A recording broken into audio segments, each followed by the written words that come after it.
अब शुरू करते हैं कुछ हम लोग इंपॉर्टेंट कॉन्सेप्ट ऑफ फॉर्मूला का रिवीजन बहुत जल्दी जल्दी, जिससे आपके सामने चीजें रिवाइज हो जाए फटाफट। आओ, इंपॉर्टेंट फॉर्मूला या इंपॉर्टेंट कॉन्सेप्ट, ये आपको मालूम है, लॉ ऑफ रिफ्रैक्शन आपने पढ़ रखा होगा, जो फॉर्मूले के तौर पे आपको याद रखना रहता है।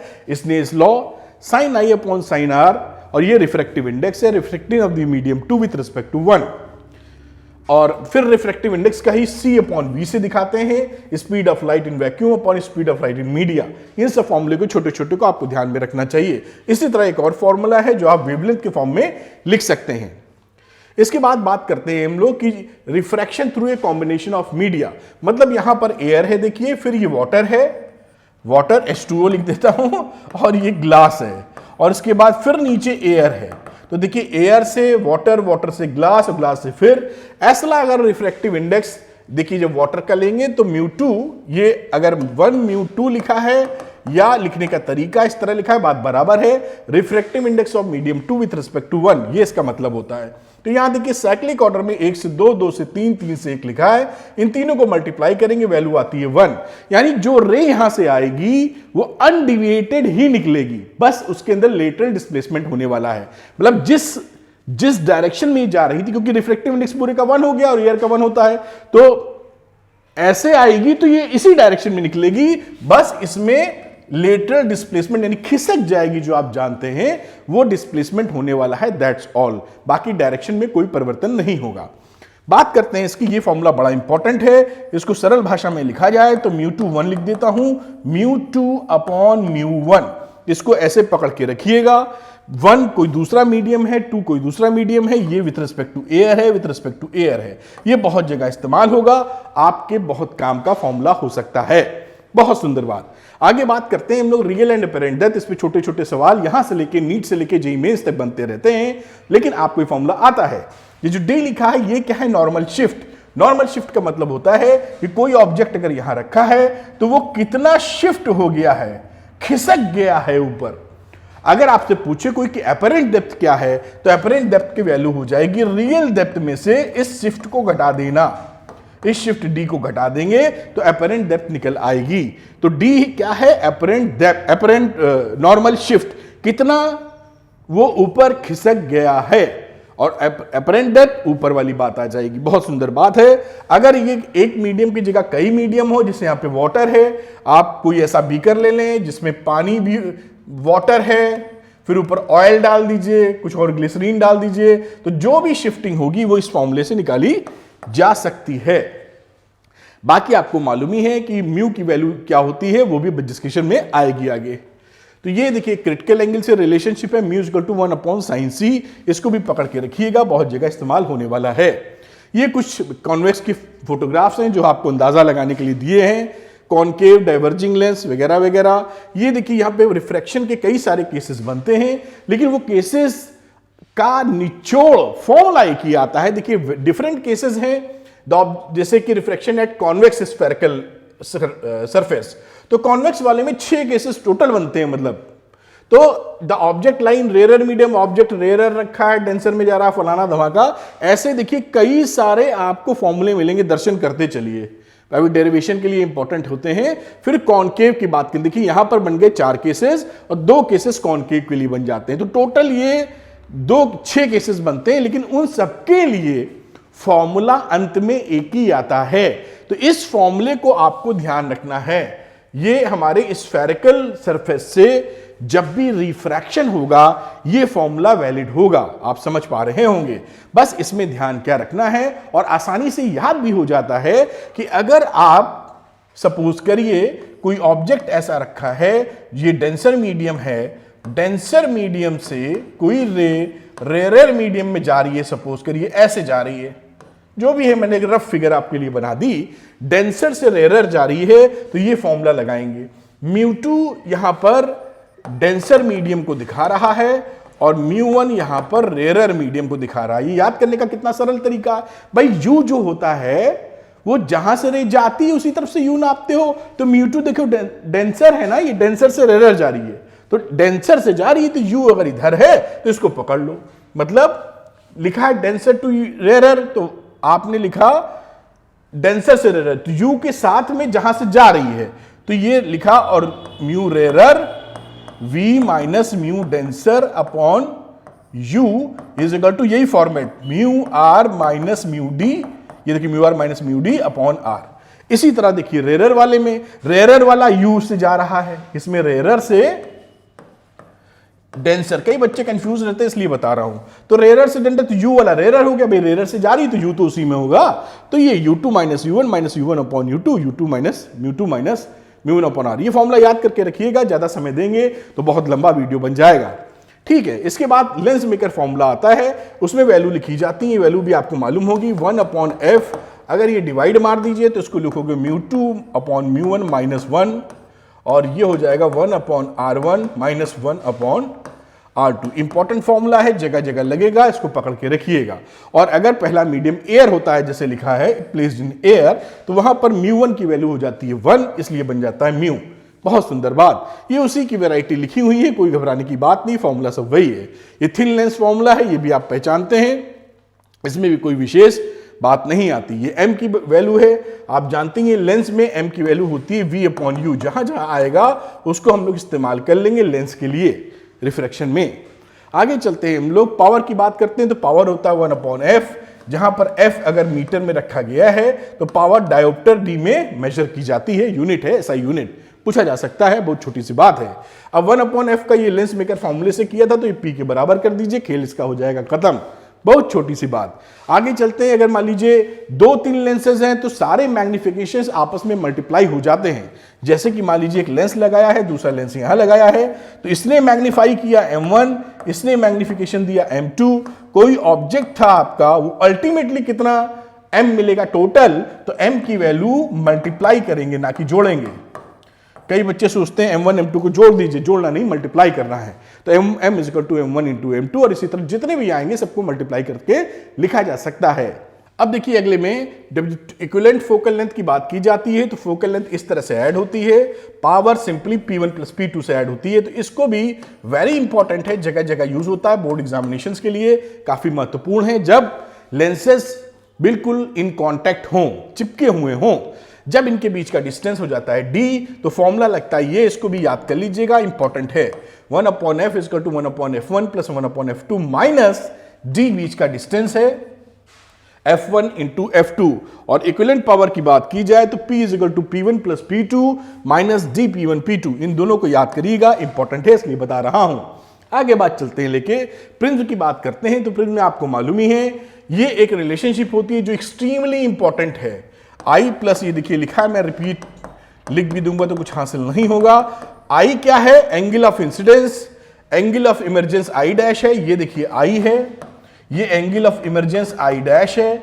A होता है एंगल ऑफ प्रिज्म, आप जानते हैं। डेल्टा होता है डिविएशन, एंगल ऑफ डिविएशन, जो कि ये डेल्टा है। तो इस रिलेशनशिप को हमेशा काम आएगी, बहुत इंपॉर्टेंट है। आगे बात चलते हैं। अब देखिए ये mu extremely important, board examination के लिए एक सवाल मिलेगा, ऐसा समझा जा सकता है।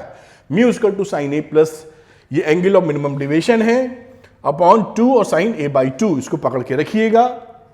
आगे बात करते हैं, जब हमारा प्रिज्म छोटे एंगल का होता है, a is very small, prism of small angle, तो ये अप्रॉक्सीमेट फॉर्मूला आ जाता है। उसकी जगह, इसकी जगह हम ये यूज कर सकते हैं जब a is very very small हो या छोटा हो, delta equal to mu minus 1 into ए।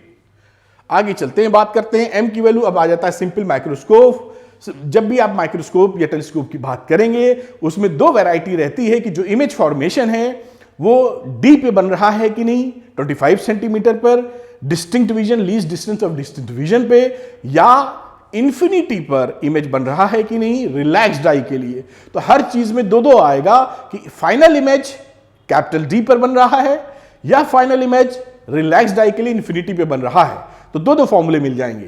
खैर, सिंपल माइक्रोस्कोप की बात करें तो एम मैग्निफिकेशन होता है 1 प्लस डी अपॉन एफ, लेकिन ये कब है, जब फाइनल इमेज हमारी डी पर मिल रही है, जैसा मैंने बताया था। अब अगर इंफिनिटी पे मिल गई फाइनल इमेज, तो माइक्रोस्कोप के लिए फॉर्मूला हो जाएगा m equal to d upon f, पकड़ के रखिएगा। डी है डिस्टिंक्ट विजन के लिए 25 सेंटीमीटर। आगे बात करते हैं कंपाउंड माइक्रोस्कोप की। तो कंपाउंड माइक्रोस्कोप में देखिए लीस्ट, ये जब आपका जो इमेज फॉर्मेशन है वो डी पर अगर हो रहा है तो फॉर्मूला हो जाएगा m इक्वल टू, ये याद रखिएगा। और इसकी जो डायग्राम्स हैं ये जितने डायग्राम से 4-5 सबकी प्रैक्टिस कर लीजिएगा, वरना रे नहीं बना पाएंगे सीधे बोर्ड एग्जामिनेशंस में। अगर आप सोचेंगे मैंने इसको देख लिया है और मैं देख के बना दूंगा, तो आप विश्वास रखिए 99% नहीं बनेगा आपसे। तो आपको क्या करना चाहिए, आपको इन डायग्राम्स की प्रैक्टिस कर लेनी चाहिए 2-2 बार, जिससे फटाफट डायग्राम एग्जामिनेशन हॉल में बना दें आप। खैर, ये इसकी मैग्निफिकेशन की वैल्यू हो गई। बात करते हैं कंपाउंड माइक्रोस्कोप। जब हमारा इमेज इंफिनिटी पे बन रहा हो तो वैल्यू आएगी m=mo into me, यानी -l/fo into d/fe। ये L क्या है, length of the microscope tube और the distance between the 2 lenses. इसको याद रखिए, डायग्राम तो याद रखना ही होगा। एस्ट्रोनॉमिकल टेलीस्कोप की बात की जाए तो ये फॉर्मूला पकड़ के रखिए, और ये फॉर्मूला कब है, जब D पर हमारा बन रहा है इमेज। ये देखिए फाइनल इमेज हमारा जो बनता है वो D पर बन रहा है, तो फॉर्मूला लगेगा। बाकी बात कर लें, अगर हमारा इन्फिनिटी पे इमेज बन रहा है, जैसे देख रहे हैं रिलैक्स्ड आई के लिए, तो ये फॉर्मूला लग जाता है। इसको पकड़ के रखना जरूरी है। इंपॉर्टेंट डेरिवेशंस की बात कर लेते हैं, फटाफट दिमाग के सामने से निकल जाए आपके, आप जरूर दिमाग लगाइए। इंपॉर्टेंट डेरिवेशन इस ये कैसे आता है, एग्जामिनेशन में अक्सर पूछा जाता रहा है, तैयार कीजिए। इसके बाद ये भी आप देख रहे हैं, और ये इसके 6 जो ऑप्शन हैं वो कोई भी आ सकता है, 4 इधर के 2 उधर के। इधर उधर का मतलब ये कॉन्वेक्स के लिए और कॉनकेव के लिए। तो ये जो 1 2 3 4 आपको दिख रहे होंगे, 5 दूसरे वाले का, और ये 6, ये 6 तैयार कर लीजिएगा। कोई ना कोई अक्सर टपक जाता है, एक ही जैसे हैं, आप थोड़ा 1-2 लगाएंगे, बाकी फटाफट लगने लगते हैं, लेकिन तैयारी होनी चाहिए। डायग्राम वगैरह अल्फा बीटा गामा कैसे पकड़ना है, पकड़ा रहना चाहिए। इंपॉर्टेंट डेरिवेशन है। फिर ये आप जानते हैं रिफ्रैक्शन फॉर्मूला, ये जो है एक्सट्रीमली इंपॉर्टेंट, इसका तो बहुत पूछा जाता है। वेरी वेरी इंपॉर्टेंट, मतलब आप तैयार करना ही होगा आपको, ऐसा समझ लीजिए। और भाई ये तो Amitabh Bachchan of the film industry है। लेंस मेकर फॉर्मूला, जितना वेरी लिखूं उतना कम हो जाएगा। फेमस है, बच्चों में काफी चर्चा रहती है, लेकिन आना चाहिए। लेकिन ये तभी कर पाएंगे जब पीछे वाला आता होगा। आगे की बात करते हैं, थिन लेंस फॉर्मूला कहां से आया, ये भी तैयारी रखिए। वेरी इंपॉर्टेंट, सारे इंपॉर्टेंट है, मैं बार बार क्या लिखूं। एक्सट्रीमली इंपॉर्टेंट, तैयारी रखिए। एक्सट्रीमली इंपॉर्टेंट डेरिवेशंस के लिए, ये भी डेरिवेशन कहां से आ रहा है, इनके फिगर्स जितना कहूं उतना कम है, ये आपको तुरंत बनाने आने चाहिए। जैसे ही कोई बोले अगले आधे मिनट में, चलो भाई 45 सेकंड में आप बना दीजिए। इतनी फुर्ती, इतनी स्पीड होनी चाहिए, खट खट खट खींच के किनारे, ठीक है। और ये इसके डेरिवेशंस m कैसे आ रहे हैं, इसका m कैसे आ रहा है। अगली बात कंपाउंड माइक्रोस्कोप की, इट वेरी इंपॉर्टेंट। अगली बात करते हैं कंपाउंड के लिए इन्फिनिटी में जब बनता है, ये फॉर्मूला कहां से आ रहा है, डायग्राम इज वेरी इंपॉर्टेंट, आएगा ही। इसकी एस्ट्रोनॉमिकल टेलीस्कोप डायग्राम जितना बोला जाए उतना ज्यादा इंपॉर्टेंट है। इसलिए बता रहा हूं, कई बच्चे आनाकानी करते हैं, कहीं से जानकारी रहती छोड़ के चले जाते हैं, गड़बड़ हो जाती है। गड़बड़ से बचना है, पढ़ाई करना है। तो ये आप इस तरह तैयारी रखिए। और ये एस्ट्रोनॉमिकल टेलीस्कोप का जब ये very important diagram is, figure is very important, diagram is very important, derivation is also important. तो इस तरीके से आप ये काम कर सकते हैं। हम लोग आगे निकले, अगले सेगमेंट पे चलते हैं एमसीक्यू की तरफ। तो बच्चों आते हैं एमसीक्यू वाले स्लॉट पे, एमसीक्यू वाले सेगमेंट पे, और करते हैं एमसीक्यू क्वेश्चंस। आइए चलते हो, देखते हैं पहला क्वेश्चन क्या है। तो पहला क्वेश्चन है, it is possible to observe total internal reflection, TIR short में आप लोग बोलते हैं, हम लोग बोलते हैं, व्हेन लाइट ट्रेवल्स फ्रॉम। आपको मालूम होगा कि TIR तभी पॉसिबल होता है जब लाइट या रे हमारी कहां से कहां जा रही हो, denser to rare medium, denser to rare medium, तभी ये पॉसिबल है, अदरवाइज TIR संभव नहीं है। तो इन चारों ऑप्शन में glass to air, glass to water, ये डेंसर टू रेयर है। यहां पर air to glass, rare to denser, air to water, rare to denser, water to glass, water ये भी रेयर टू डेंसर है। तो इन तीनों में पॉसिबिलिटी है नहीं, option number A is correct. तो ये एक्सप्लेनेशन भी आप पकड़ते चलिए, क्योंकि TIR टोटल इंटरनल रिफ्लेक्शन केवल तभी हो सकता है जब कोई रे डेंसर से रेयर मीडियम में जा रही हो। इस तरह से क्वेश्चन हो जाता है। चलते हैं दूसरे MCQ पर। In an astronomical telescope of refracting type, eyepiece has greater focal length, objective has greater focal length, यही ऑप्शन सही है। Objective and eyepiece have equal focal length, eyepiece has greater aperture than the objective। तो देखिए यहां पर जो astronomical telescope होता है उसकी जो मैग्नीफाइंग पावर होती है वो होती है FO/FE। तो यहां पर जितना हम FO को FE से बड़ा रखेंगे उतनी ही ज्यादा मैग्नीफाइंग पावर मिलेगी। तो FO तो होता है बड़ा, which is second is correct. साथ में पहला क्यों गलत है, आईपीस इज ग्रेटर, ये तो गड़बड़ हो गया। आईपीस बड़ी होगी तो एम कम हो जाएगी, तो पहला तो रिजेक्ट ही हो गया। Objective and eyepiece are equal, ये भी गलत हो गया। इक्वल होगा तो मैग्नीफाइंग पावर तो 1 ही रह जाएगी। आईपीस हैज ग्रेटर अपर्चर, ये भी गड़बड़ है, क्योंकि जो हमारा एस्ट्रोनॉमिकल टेलीस्कोप में ऑब्जेक्टिव वाले का अपर्चर ज्यादा होता है, आईपीस का हमारा कम होता है। क्योंकि ये जो लाइट आ रही होती है, दूर की चीज देखते हैं आसमान में, तो वहां से लाइट वैसे ही कम होती है, तो ज्यादा लाइट मिले इसलिए इसका अपर्चर ज्यादा रखते हैं। तो ये गलत लिखा हुआ है, हमारा जो होगा अपर्चर ऑब्जेक्टिव का ज्यादा होगा आईपीस से। तो ये पूरी बात समझा दी, जिससे आपकी छोटी छोटी बातें और सीख जाए एमसीक्यू के बहाने। आओ चलो तीसरे एमसीक्यू के ऊपर। Two thin lenses of focal length F1 F2 are in contact. दो फोकल लेंथ वाले जो लेंसेज हैं वो कॉन्टैक्ट में इस तरीके से रखे गए हैं, कोएक्सियल है, ठीक है साहब। The power of combination is, ये F1 F2 है। आप जानते ही हैं कि फोकल लेंथ कैसे ऐड होती है, पावर कैसे ऐड होती है, P1 प्लस P2। तो यहां पर 1/f को हम लोग 1/f1 प्लस 1/f2 कर सकते हैं बड़े प्यार से। अब यहां 1/f को P लिख सकते हो और इनको सॉल्व कर लो, तो F1 F2 और F1 प्लस F2 ऊपर आ जाएगा। तो ये इसकी पावर हो गई, ये 2 है, ये इसकी पावर हो गई। And option number D is correct, ये डी नंबर सही है। क्यों सही है आपने देख लिया, पावर और फोकल लेंथ इस तरह बनाई जाती है। आगे बात करते हैं अगले सवाल की बेटा। ए बायोकॉन्केव लेंस ऑफ, बायोकॉन्केव की बात कर रहे हैं। ये मान लीजिए कॉन्केव लेंस बना दिया, ठीक है। P इसकी पावर कितनी थी बेटा, P। इसको वर्टिकली स्प्लिट किया, 2 आइडेंटिकल, अच्छा इसको वर्टिकली स्प्लिट करने का मतलब है 20 से इसे काट दिया है। जब 20 से इसे काट दिया तो उसके 2 टुकड़े बन गए बेटा। एक टुकड़ा बन गया साहब ऐसे प्लेनो कॉन्वेक्स टाइप, दूसरा इसके बाजू में बना देता हूं, ऐसे कुछ टाइप बन गया, ठीक है साहब। 2 आइडेंटिकल प्लेनो कॉन्केव पार्ट्स मिल गए। The power of each part is, अच्छा अब हम ये जानते हैं, मान लो दोनों सिमेट्री फॉर्म कर रहा है, मतलब 20 से ही काटे हो, तो अगर इसका P मान लेते हैं Pn पावर है, न्यू, N फॉर न्यू लिख दिया है, तो इसका भी Pn होगा। और हम जानते हैं कि P is equal to P1 plus P2 होता है फॉर्मूला। तो ये अगर P है तो P1 मतलब Pn और इसका मतलब Pn, तो P बराबर क्या हो गया, 2Pn। तो Pn कितना हो गया, P/2, और आंसर आ गया। कौन सा आंसर है, option number B is correct. तो इसका आंसर हो जाएगा बी।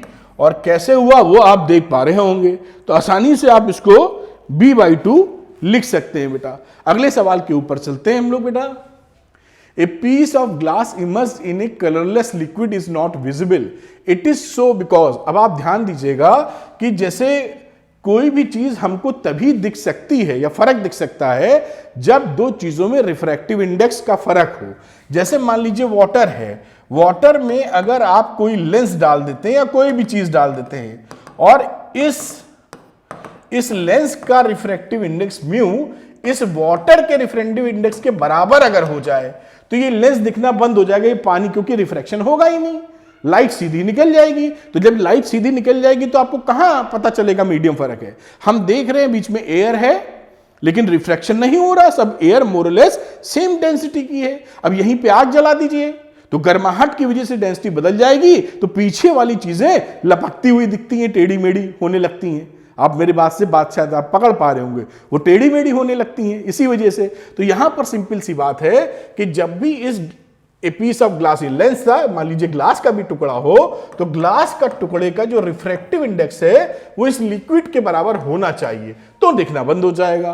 तो both are of same refractive index, ये option number C is correct. इस लॉजिक को ध्यान रखिएगा, बहुत जगह इस्तेमाल भी होगा, समझ गए होंगे मेरी बात। आगे बात करते हैं अगले एमसीक्यू की।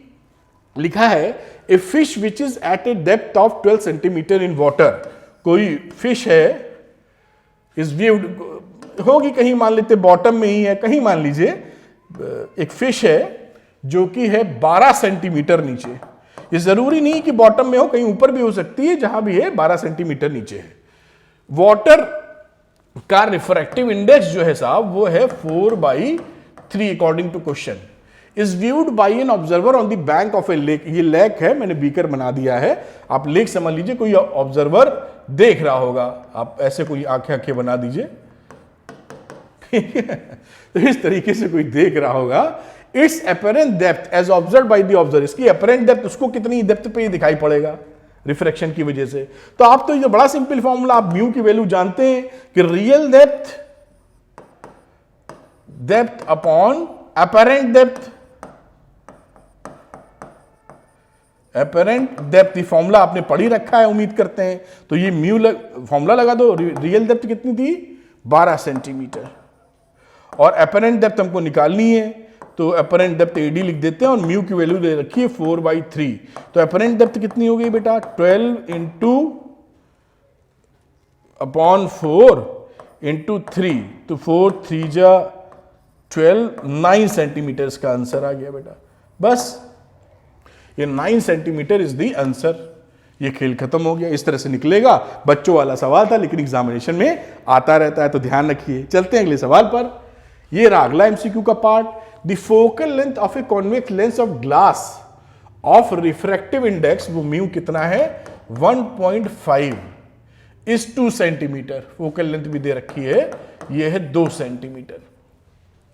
The focal length of the lens when immersed in a liquid of refractive index 1.25।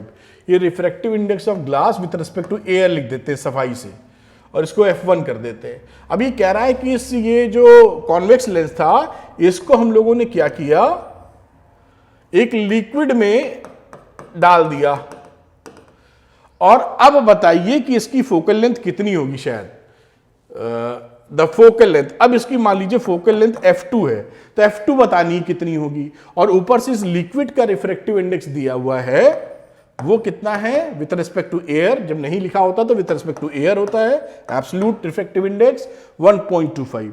ये हमको फोकल लेंथ निकालनी है। इस फोकल लेंथ को अगर हमें निकालना है तो आप जानते ही थे जो फॉर्मूला होता है मिरर फॉर्मूला, वो लेंस मेकर फॉर्मूला ही कह दीजिए, वो क्या होता है μ-1। अगर यहां बात करें, इस कॉन्टेक्स्ट की बात करें तो μ2 अपॉन μ1, मैं लिख दूं पहले एक बार, μ2 upon μ1 -1 1 upon R1 -1 upon R2। ये फॉर्मूला इस्तेमाल करते हैं आप, जगह मिल जाएगी शायद। तो यहां पर μ2 की वैल्यू लिखिए, तो μ2 ये ग्लास का है, रिफ्रैक्टिव इंडेक्स μg, ये μ1 यहां लिक्विड हो जाएगा μL -1। और रही बात R1 R2 की, विथ साइन रखना चाहिए तो रख दीजिए, सेम चीज वहां मिलने वाली है। जैसे यहां पर देख लीजिए, यहां पर क्या मिलेगा 1 अपॉन F1 μ-1, म्यू तो यही है ग्लास वाला, तो 1.5 -1 1 अपॉन R1 -1 अपॉन R2। इसकी वैल्यू अगर रखना चाहिए तो इसको प्लस माइनस भी लिख सकते हैं, लेकिन हम इसको छेड़ ही नहीं रहे हैं क्योंकि सेम चीज हमें यहां लेके आनी है। तो यहां पर अब देखिए, इसको कोई कांस्टेंट के मान लीजिए, फोकल लेंथ भी दे रखी थी 2 सेंटीमीटर साहब यहां, तो मैं लिख सकता हूं, ये 0.5 आ जाएगा जहां तक, तो 1 upon 2 centimetre into 0.5 is equal to 1 upon R1 -1 upon R2, और ये हो जाएगा 1 अपॉन 1, 2 इंटू 0.5 1 होता है। ठीक, फोकल लेंथ 1 सेंटीमीटर लिखी है, इसकी वैल्यू यहां पुट कर दो, 1 अपॉन R1 -R2 आ गया 1 ना, ये रहा देखिए 1, समझ पा रहे होगे। अब यहां पर वैल्यू डालिए, आर यू गेटिंग ना, ये 1 वैल्यू है ना इतने की, तो ये 1 डाल दी। म्यूजी कितना है 1.5 और म्यूएल कितना है, कहां गया 1.25 -1, और ये 1 अपॉन F के बराबर है, तो ये वैल्यू कितनी हो गई बेटा, ये 1.25 इधर ले जाके सब्सट्रैक्ट करोगे तो 0.25 बचेगा ऊपर, 0.25 अपॉन 1.25 देखो ना, तो ये कितना हो गया 1 अपॉन 5। तो F कितना हो गया, क्योंकि ये 1 अपॉन F2 था, तो ये F2 कितना हो गया 5 सेंटीमीटर। F2 देखिए 5 सेंटीमीटर निकल आया। Option number C is correct. इस तरह ये सवाल किए जाते हैं। ये एक अच्छा सवाल था, ऐसे सवाल एग्जामिनेशन में न्यूमेरिकल के तौर पर आते हैं, तो इसको करना आपको आना चाहिए। यहां इसको मैंने छेड़ा नहीं क्योंकि सेम कांस्टेंट लेना था, तो क्या फायदा छेड़ के, वरना प्लस माइनस रखते हैं हम लोग इसमें, है ना। इस तरह से देखिए MCQ का पार्ट हो जाता है। चलिए चलते हैं इसके अगले पार्ट पे, इंपॉर्टेंट न्यूमेरिकल्स की तरफ। तो बच्चों करते हैं हम लोग इंपॉर्टेंट क्वेश्चन वाले सेगमेंट के क्वेश्चंस, वेरी इंपॉर्टेंट। ये रहे इंपॉर्टेंट क्वेश्चन। पहला क्वेश्चन देखिए 2019 में ये आया हुआ सवाल है और बिल्कुल आसान सवाल होता है, बिल्कुल नहीं घबराना है। क्या बोला है? A point O marked on the surface of a glass sphere of diameter, ये देखिए O है, ये diameter 20 centimetre is viewed through a glass from the position directly opposite to it, point O। If the refractive index of the glass is 1.5, हमारा refractive index कितना है glass का? 1.5 है। साथ में डायमीटर जो है स्फीयर का, मैं D लिख देता हूं उसको, वो 20 सेंटीमीटर है। Find the position of the image formed, also draw the रे diagram for the image formed, also draw the रे diagram for the formation of the image. ठीक है साहब, ये इमेज की बात कर रहे हैं, वो हम लोग बनाएंगे। तो ये आपको दिखाने के लिए यहां पर थोड़ा बड़ा फिगर ले लेता हूं मैं। ये देखिए गोला ले लिया एक, जो इन्होंने बताया था, ये P पकड़ लेते हैं। यहां पर आपका कलर चेंज कर लेते हैं, इसको लिख लेते हैं साहब O और इसको चलो C लिख देते हैं। अब यहां पर देखिए जो रे है, वो रे अपोजिट साइड से देखा जा रहा है। मान लीजिए रे यहां पे फॉल करती है इस तरीके से, ये पॉइंट आपका A है और इसके बाद रिफ्रैक्ट होगी, रिफ्रैक्शन होगा। अब रिफ्रैक्शन होके वो कहां जाएगी? डेंसर मीडियम आपको दिख ही रहा है, ये C है, सेंटर ऑफ कर्वेचर। तो आप जान ही रहे हैं कि डेंसर से डेंसर में जाएगी तो वो थोड़ा सा टुवर्ड्स द नॉर्मल, यानी मैं इसको दूसरा एक कलर दूं आपको और इंसाइट मिलेगी इससे। यहां से मैं अगर बना दूं साहब, ये देखिए नॉर्मल, यही तो नॉर्मल कहते हो। ये सीधी जाना चाहती थी लेकिन अवे फ्रॉम द नॉर्मल, क्योंकि डेंसर में से रेरर जा रही है तो अवे फ्रॉम द नॉर्मल चली जाएगी, यानी इसका जो पाथ होगा कुछ ऐसे होगा।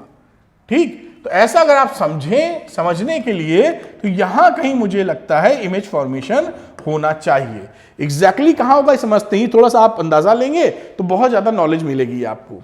यहां P ले लेते हैं पोल, यहां से नपाई करेंगे हम लोग और फॉर्मूला लिखते हैं। जो फॉर्मूला होता है रिफ्रैक्शन थ्रू स्फेरिकल सरफेसेस, आप जानते ही हैं, क्योंकि ये कहां से कहां जा रही है? डेंसर टू रेरर, डेंसर से रेरर।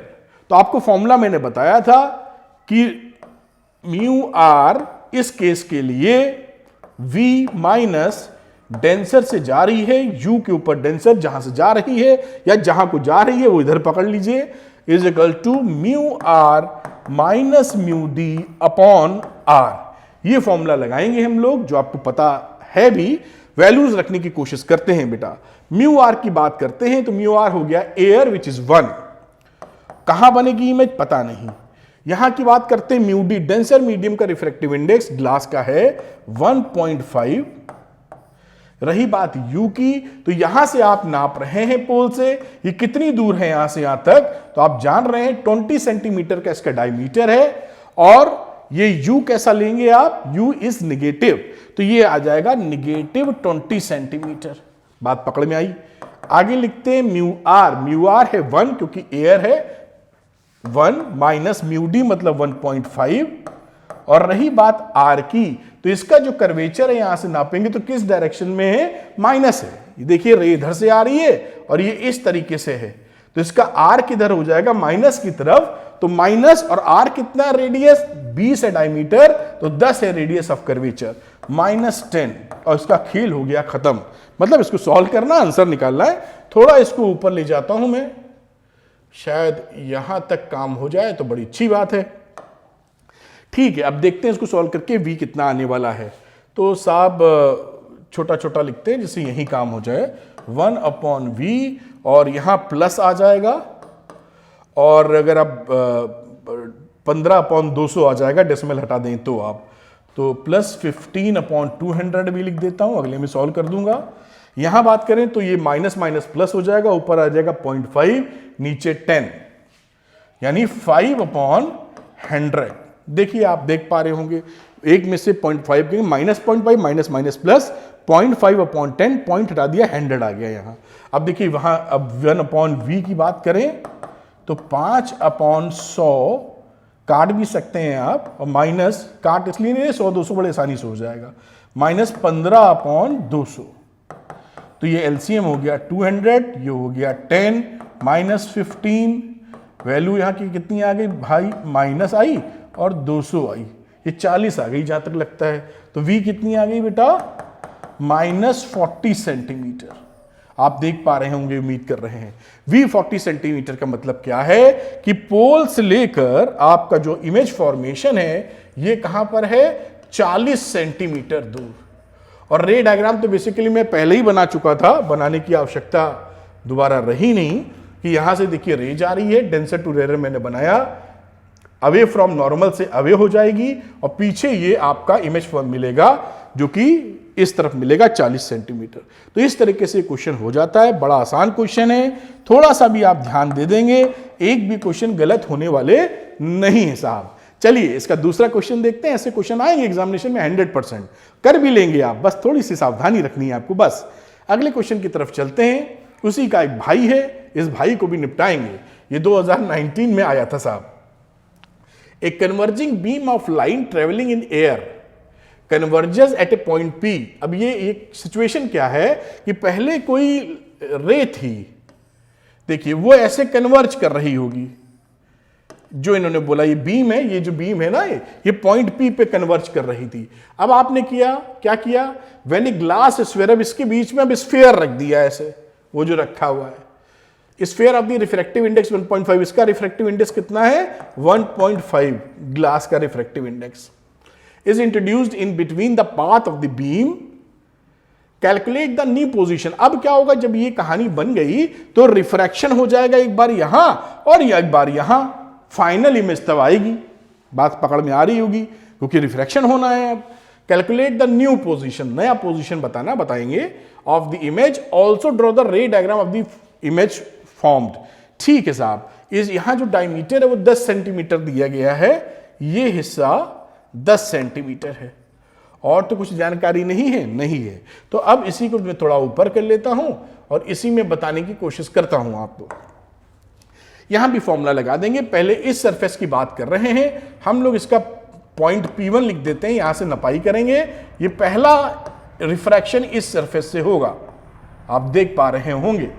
अब इस सरफेस में अगर हम लोग बात करें तो जो फॉर्मूला लगाने वाले हैं वो फॉर्मूला तो वही है, ये रेयरर से डेंसर में जा रही है इस समय, दिख पा रहा है ना। तो जा कहां से रही, रेयरर, तो mu d upon v minus mu r upon u, mu d minus mu r upon r, ये तो फॉर्मूला हो गया नॉर्मल। अब इसकी वैल्यू देख देख के पुट करने की कोशिश करते हैं। ठीक है साहब, अब देखिए, अब म्यू डी की बात करते हैं। तो डेंसर मीडियम का रिफ्रैक्टिव इंडेक्स था 1.5, वी हमको पता नहीं है अभी, माइनस रेयरर मीडियम का था 1, यू कितना है। अब देखिए यहां पर जब आपने गोला रखा है तो इमेज तो यहां थी ना, बेसिकली पहले बन नहीं थी। इसके लिए ये ऑब्जेक्ट है ना, तो ये कितनी दूर है यहां से, देखिए ये है 10 सेंटीमीटर, और अच्छा ये भी देखिए डिस्टेंस दे रखा है 20 सेंटीमीटर। तो ये दूरी पता होनी चाहिए थी हमको, जो पता है यहां से लेकर P तक की दूरी अकॉर्डिंग टू क्वेश्चन 20 सेंटीमीटर है। ये देखिए 20 सेंटीमीटर था, तो हमारा U कितना हो गया 20 सेंटीमीटर, ये रखा। अब इसमें प्लस लगाओ या माइनस लगाओ, रे तो इधर से आ रही है और हमने नापा इधर ही है, तो ये पॉजिटिव है। ध्यान देना, रे आ रही इधर से और ये डिस्टेंस कैसे नापे हो, इस डायरेक्शन में नापे हो, उस सेम डायरेक्शन जहां पे रे जिधर जा रही है वो पॉजिटिव लेंगे, तो 20 पॉजिटिव रख दिया। म्यू डी की बात करते हैं 1.5 है, म्यू आर की 1 है। रही बात आर की, तो आर भी पॉजिटिव है, इसी डायरेक्शन में है। 10 इसका है डायमीटर, तो आर हो जाएगा 5 पॉजिटिव का। ये सारी वैल्यू रख दी। अब इसको कैलकुलेट करना है, तो चलिए साहब कैलकुलेट करने की कोशिश करते हैं। ये हो गया 1.5 अपॉन वी, और इस वाले को इधर ले आएंगे, 1 + 20 कर देंगे। ऊपर वैल्यू कितनी बची बेटा 0.5 अपॉन 5, तो 1/10 प्लस 1/20। ध्यान से देख लो बच्चों, ये 1.5 में से 1 गया, 0.5 बचा, 0.5/5, तो पॉइंट हटाया, नीचे आ गया 50, 1/10, समझ गए। 1/20 उधर प्लस हो गया। अब इसको एलसीएम लेके सॉल्व कर मारा, एलसीएम हो गया 20, 2 + 1, तो आ गया 3/20। ये भी बात पकड़ में आती है। तो v कितना हो गया बेटा देखो, तो v हो गया, v उधर क्रॉस मल्टीप्लीकेशन 1.5 इंटू 20 अपॉन 3, तो ये तो साहब रात 2 बार गया और ये आ गया 10 सेंटीमीटर। देख रहे हैं, ये 10 सेंटीमीटर इसका आंसर है। 10 सेंटीमीटर, 10 सेंटीमीटर का मतलब क्या है कि ये जो रे आ रही थी ये पहले वाले से रिफ्रैक्ट होके कलर बदल लेता हूं, वो कहां आके मिल जाएगी साहब 10 सेंटीमीटर, यानी यहां, क्योंकि यही तो 10 सेंटीमीटर है। अब जब यहां मिल जाएगी तो इस पे अब रिफ्रैक्शन की कोई गुंजाइश नहीं, इसके पोल पे ही बन गया है, तो फर्दर रिफ्रैक्शन होगा नहीं। मतलब ये रिफ्रैक्शन का मतलब है यहां इमेज फॉर्मेशन हो गया, तो रे डायग्राम ये कंप्लीट हो गया। अब ये रे डायग्राम आपका कंप्लीट हो गया और 10 सेंटीमीटर यहां से दूरी है जो कि 10 आ रही है पॉजिटिव की, आप देख पाए। तो ये रे आएगी ऐसे, एक गोला बना देते हैं और फाइनल गोला, ये आ रही है रे ऐसे, ये ऐसे पहले जाती कहीं तो ऐसे कुछ समझ लीजिए, अब वो आके ठकाक ठकाक यहां आके मिल जाएगी, इमेज बन गई यहां। आप समझ पाए होंगे बड़ी आसानी से। तो ऐसे क्वेश्चंस आपको बोर्ड एग्जामिनेशन में ना मिलने इसकी संभावना बड़ी कम है, आने चाहिए बिल्कुल अच्छे से। चलते हैं अगले सवाल पर। तो बच्चों आगे हम लोग अगले सवाल पे, बहुत ही इंपॉर्टेंट और आसान सवाल, आइए देखते हैं साहब। तो पहला लिखा हुआ है क्वेश्चन है ये, मैं रेड कलर ले लेता हूं बेटा। A giant refracting telescope at an observatory has an objective lens of focal length 15 metre. जो पहले वाले के अकॉर्डिंग में जो फोकल लेंथ है वो है साहब 15 मीटर की, तो 15 मीटर की फोकल लेंथ हो गई।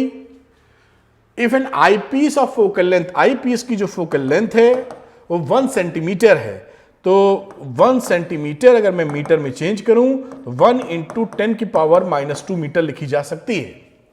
What is the angular magnification of the telescope? Angular magnification देखना है, यानी जो मैग्निफिकेशन हम निकालते थे m is -FO upon FE, ये वैल्यू हम निकाल सकते हैं। यहां पर देखिए जो एंगुलर मैग्निफिकेशन है, ये जो फॉर्मूला लगा रहे हैं, ये मानते हुए लगा रहे हैं कि इमेज इंफिनिटी पे बन रही है। आप वाला फॉर्मूला भी लगा सकते हैं जहां पर इमेज बनती है डी के ऊपर। बोथ आर करेक्ट, दोनों में बोर्ड ने दोनों में मार्क्स अवॉर्ड किए हैं। तो यहां पर क्योंकि ये लिखा नहीं है कि मैग्निफिकेशन किस इमेज के लिए चाहिए, तो ये फॉर्मूला सरल है तो हम इसी को पकड़ ले रहे हैं, हमारे पास अगर चॉइस आ गई तो। Are you getting my point? वरना क्या होता, हम वो भी फॉर्मूला लगा सकते थे जो कैपिटल डी पर इमेज फॉर्मेशन होता है, वो भी सही होता, दोनों में नंबर मिले हैं। खैर यहां हम यही लगा देंगे क्योंकि ये सरल है, क्यों उसमें फंसे जब ऑप्शन है। अब वैल्यू रख दीजिए -FO का मतलब हो गया 15 मीटर और FE का मतलब है 1 इंटू 10 की पावर -2 मीटर सा, ये वैल्यू आ गई।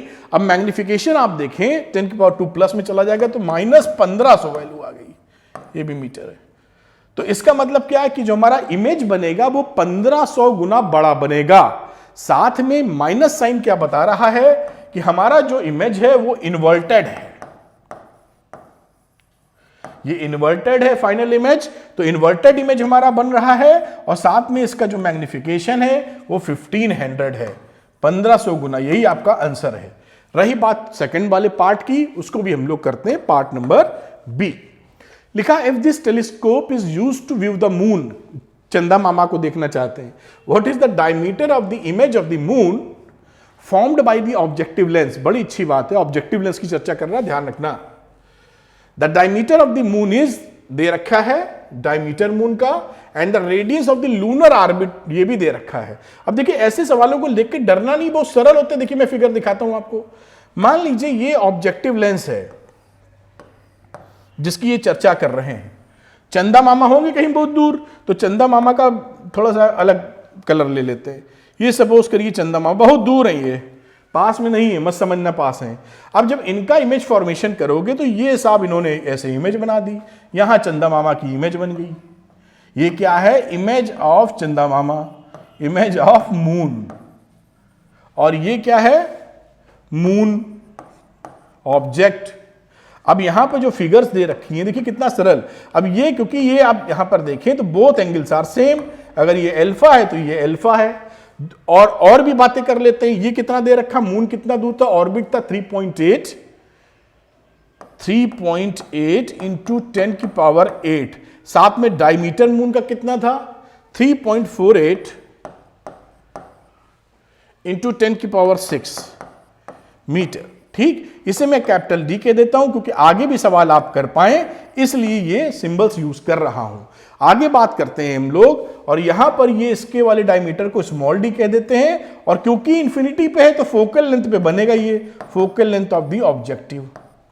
बात समझ में आई? अब ये दोनों ट्रायंगल देखो आपस में ना सिमिलर ट्रायंगल्स हैं, alpha alpha same 90 90 same, similar triangles. तो सिमिलर ट्रायंगल्स के आर्म्स प्रोपोर्शनल होते हैं, तो आप लिख सकते हैं यहां पर, मैं अभी खिसका दूं शायद, अब फिगर तो चाहिए नहीं, शायद कुछ एफओ चाहिए थी, तो एफओ कहीं दी थी शायद, क्या नहीं, if what is the diameter of the image form by the objective lens, ऊपर दे रखी है 15 मीटर। ठीक है सर, आगे बात करते हैं, यहां पे पहुंचाते हैं इसको। अब यहां पे आप क्या लिख सकते हैं, सपोज करिए perpendicular d upon this r is equal to, यहां भी लिख दीजिए डी अपॉन एफ ओ, बड़े प्रेम से लिखा जा सकता है, कोई टेंशन नहीं। अब आपको निकालना है small d, diameter of the image, तो वैल्यू क्या हो गई d upon r into f ओ।